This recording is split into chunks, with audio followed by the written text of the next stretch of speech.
皆さんごきげんよう、上川薫です。今回取り上げる話題はウクライナ情勢です。取り上げる主な話題としては3つをご用意しました。まず第1は、ヨーロッパにおける再軍備計画が進むことによって、ドイツの防衛産業大手ラインメタル社は兵器製造を拡大すべく、新しい工場や生産ラインを作っていかなければなりません。そのために、同じドイツの会社フォルクスワーゲンから工場用地を取得しようとしています。この話題、一番最初に取り上げるのはちょっと違うなとは思うのですが、取り上げる理由があります。同じようにウクライナ情勢について解説する方が YouTube には何人もおられます。その中には、私よりもはるかにチャンネル登録者数も多く、また動画の再生数も私の数倍はいつもあるような人もいます。しかし、そのような人の動画が内容が正しいかといえば、非常に疑わしいものもあります。今回最初にフォルクスワーゲンの工場の話を取り上げるのは、その私よりもはるかに影響力のある人がフォルクスワーゲンが軍需産業に参入するという全く間違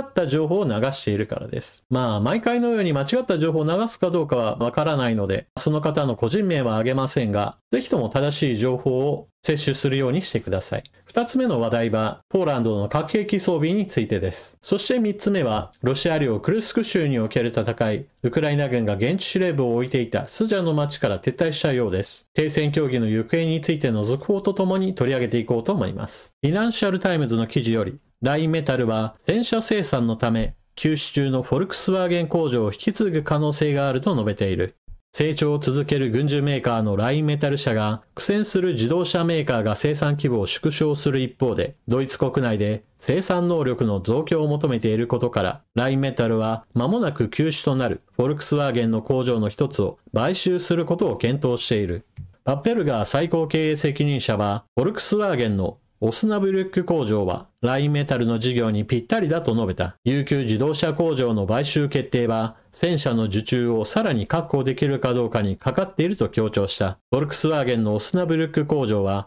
ヨーロッパでの自動車販売の減速を受けて昨年12月にドイツでの生産能力を半減することを決定したことを受けて今後2年以内に閉鎖される予定の3工場のうちの一つとなっている。パッペルガー氏はすでにある工場を使うのに比べると何かを新しく作る方がはるかに複雑だと述べた。ドイツ最大の兵器製造業者ラインメタル社はヨーロッパ諸国が防衛費の増額を目指す中、過去最高の受注と利益を報告した。同社は昨年の営業利益が 61% 増加、配当は 42% 増加させる予定であると発表した。ヨーロッパで再軍備の時代が始まったとパッペルガー氏は語る。ラインメタルでは今後数年間にこれまで経験したことのない成長の見通しももたらされるとしている。パッペルガー氏は、ラインメタルが今後2年間で従業員を約8000人増やし、全世界で従業員数を4万人に増やすと予想していると述べた。フィナンシャルタイムズの記事を皆さんにご紹介しましたが、この記事を聞いて、フォルクスワーゲンが軍需産業に参入するんだなと思われた方が一体何人おられるでしょうか。この記事をラインメタル社の話ではなく、フォルクスワーゲンが軍需産業に参入するんだなと理解するのは私はかえって難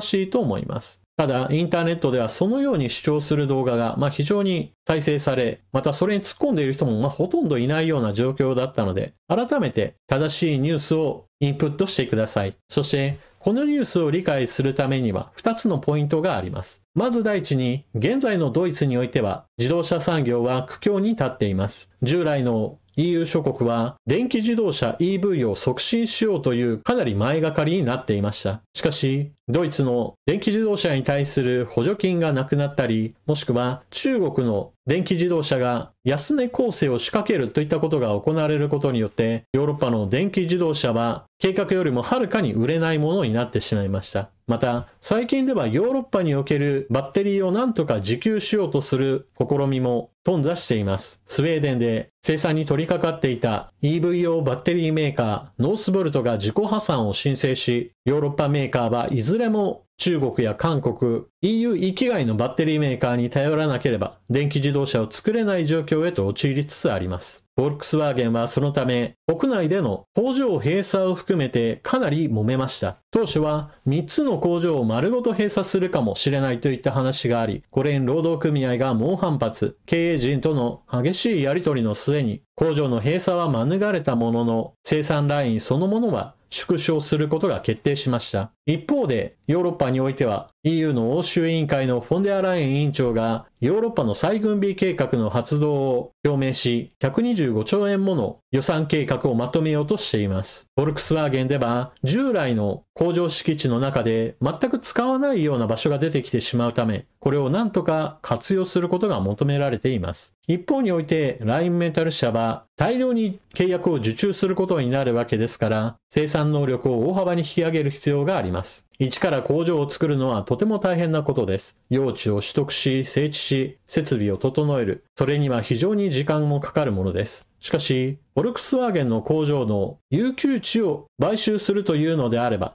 工場用地はそもそもあるわけですし、設備を専用のものに入れ替えるのを考えれば、ゼロから作るよりもはるかに手間がかかりません。現状、ドイツの自動車産業は EV に肩入れしすぎたがために、今は経営計画を見直しなければならない時期です。ドイツの防衛産業が必要な注文をこなすために、陰りの出ていた産業からうまく場所を取得するというのであれば、これはうまくいく可能性が非常に高いと言えるでしょう。続いて、以前の動画でポーランドが核の傘に入るといったことを目指して核兵器をポーランドに配備するか、それともポーランド自身が核兵器開発をするかといった話題を取り上げました。ポーランドはアメリカに対して核兵器を配備するように求めるようです。モスクワタイムズより、ポーランドのドゥダ大統領は、ロシアの潜在的な侵略に対する強力な抑止力が必要であり、それは核兵器であるべきだと述べた。彼は、特にロシアが何の恥ずかしさもなく、ベラルーシと核弾頭を共有していることを受けて、トランプ大統領にポーランドに核弾頭を配備するよう求めた。ドゥダ大統領は、フィナンシャルタイムズ紙に対し、トランプ大統領は西ヨーロッパ諸国やアメリカから核弾頭をポーランドに移送する可能性があると語った。NATO の国境は1999年に東に移動したので、26年後には NATO のインフラも東に移動する必要があります。一方、ウクライナ侵攻の前に、プーチン大統領は NATO に対し、1997年の NATO の状態へと戻すよう要求した。それ以来、ロシアの軍隊は紛争の根本原因が除去されるまで戦争をやめないと繰り返し述べており、その根本原因の中には NATO がロシアに及ぼしている脅威も挙げられている。ドゥダ大統領は、ロシアは核兵器をベラルーシに配備する際には躊躇さえしなかった。彼らは誰の許可も求めなかったと語った。核の傘をポーランドに拡大する必要性については、最近ポーランドのトゥスク首相も議論した。ロシアに対する防衛には強力な通常戦力と核戦力の両方が必要だと、陸軍を倍増して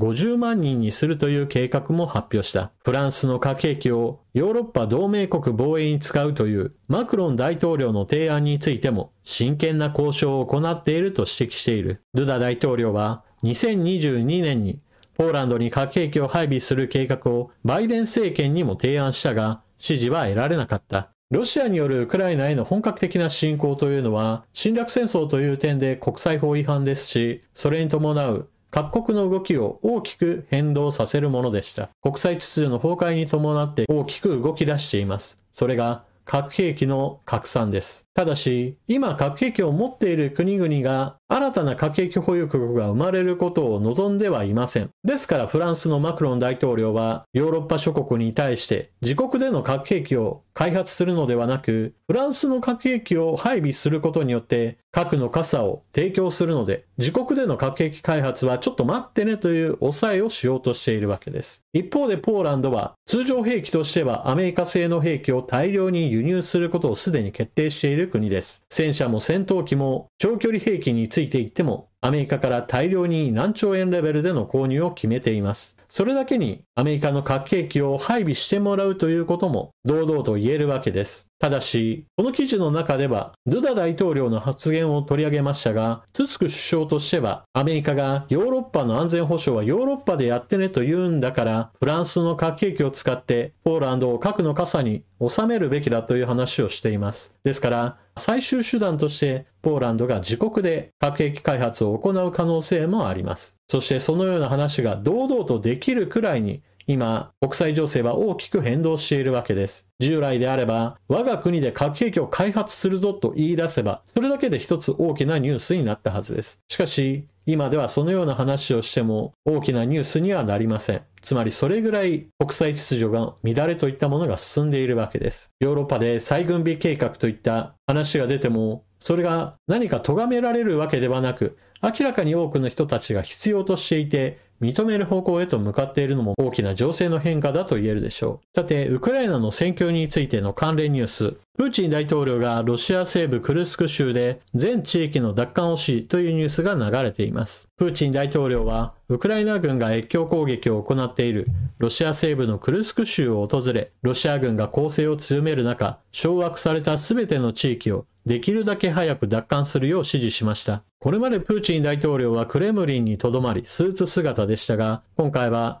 クルスク州に入るとなって珍しく軍服姿です。しかし、プーチン大統領としては、クルスク州を速やかに奪還することが今必要な状態だとも言えます。戦争研究所が発表している戦況マップがこちら。画面下の水色の部分が元々のウクライナ領で、その北側にある赤く塗られている部分が一度はウクライナ軍が制圧したものの、ロシア軍が奪還した地域です。そしてその赤く塗られている部分の中に、クルスク州におけるウクライナ軍が現地司令部を置いていたスジャの町も入っています。現在ウクライナ軍は戦線を立て直すためにまだクルスク州には残っているものの、拠点となる大きな町はどこも抑えていない状態になりました。ウクライナのゼレンスキー大統領はクルスク州における戦いは、ウクライナが外交カードを持つための重要な戦略の一つでした。ロシア軍がウクライナ領を制圧しており、領土交換を狙うといったこともできたはずです。しかし、アメリカがウクライナに対する情報支援を途絶し、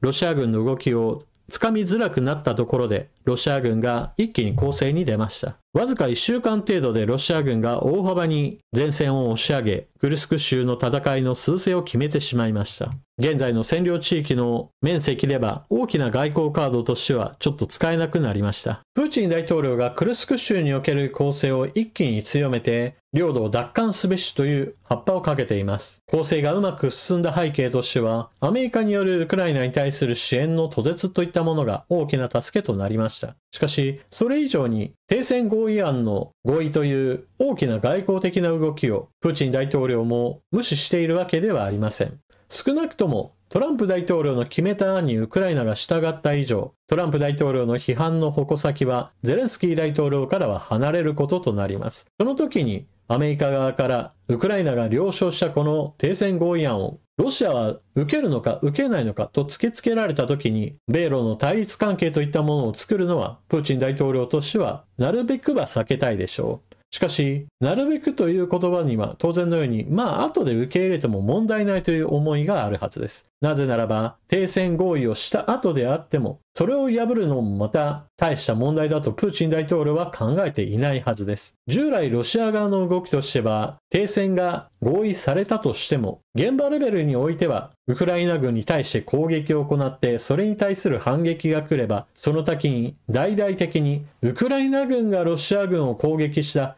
ウクライナ軍が停戦合意を破ったといった具合にして、大々的な嘘の主張を行うことによって、停戦合意の破棄といったものは簡単に行えると考えているはずです。少なくともこれまではそのような行為をすることに、ロシアは何の躊躇もしません。ですから、30日間の停戦合意といったものをある程度自分たちにとって都合の良い戦闘準備期間に当てようと思えば、ちょうど良い頃合いでそうした合意を結ぶといったことが現実的な動きとなります。そうすれば、トランプ大統領と表立って対立することもなく、それでいて自分たちにとって都合のいい期間休みながら次の戦闘に備えることができるわけです。その時にロシアにとって都合のいいタイミングというのが、ウクライナ軍をクルスク州から追い払った後だというわけです。ウクライナのゼレンスキー大統領は、そうした意味ではアメリカの関与しない合意案には問題があるといったことは以前から指摘を行っていました。それはアメリカ軍が関与しない安全保障をしてくれないものであれば、どんな形であっても結局はロシア軍は再び侵攻してくることは誰でも想像できることだとしているからです。私もその意見は全くその通りだと思っています。しかし逆らえばトランプ大統領に立てついた男として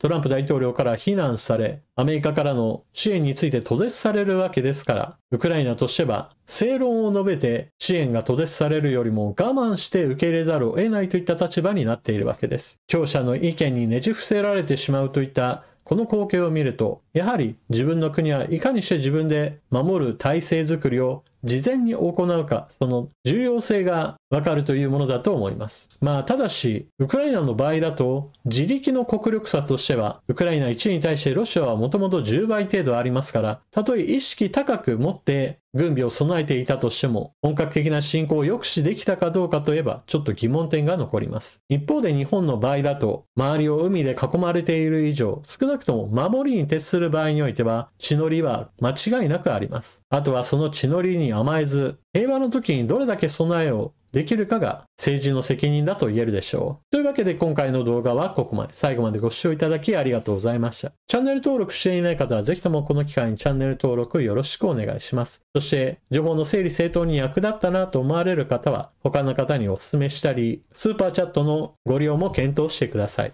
それと動画に取り上げたニュースやもしくは取り上げなかった話についても X では発信していることがあります。X の公式アカウントもぜひともフォローをよろしくお願いします。それでは次の動画でまたお目にかかりましょう。またね。